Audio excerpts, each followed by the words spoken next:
మర్యాద Ramanna cinema idea ఉంది కదా, దాంట్లో సునీల్కి శత్రువు అని తెలిసి కూడా భోజనం పెట్టడం కానీ గౌరవం కానీ ఇంటి లోపల అట్లాంటి ఇష్యూ ఉండకూడదు అన్నట్టుంది. మన సంప్రదాయంలో శత్రువుకైనా సరే సహకరించడం అనేది మన రక్తంలో ఉన్నటువంటి గుణం. అందుకని పాకిస్తాన్కి వ్యాక్సిన్స్ పంపించాం, కరోనా టైంలో ఆహారం పంపించాం, అట్లాగే టర్కీకి భూకంపం అప్పుడు మొన్న ప్రత్యేకంగా పంపించినటువంటివి ఉన్నాయి సామాగ్రి. అదే టర్కీ మనల్ని ఎంత మోసం చేస్తుంటుందో తెలుసు.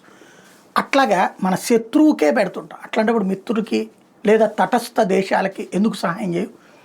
నమీబియా, ఈ ఆఫ్రికన్ కంట్రీస్లో పెద్ద ప్రాబ్లం ఏంటంటే మనకి ఇక్కడ మలేరియా వస్తుంది, జ్వరం తగ్గుతుంది ఇది, అయితే అక్కడ విపరీతంగా ఉంటాయి, దానివల్ల మరణాలు ఎక్కువ ఉంటాయి. అది వాళ్ళకి రోగనిరోధక శక్తి తక్కువగా ఉండటం వల్ల కావచ్చు, లేదా మరొక సమస్య వల్ల కావచ్చు. ఇప్పుడు అక్కడ సీరియస్ దృష్టి సారిస్తున్నది ఏదైతే నమీబియాకి భారతదేశం మలేరియా మెడిసిన్స్ని భారీ ఎత్తున, అట్లాగే టెస్టింగ్ కిట్స్ని భారీ ఎత్తున పంపిస్తోంది.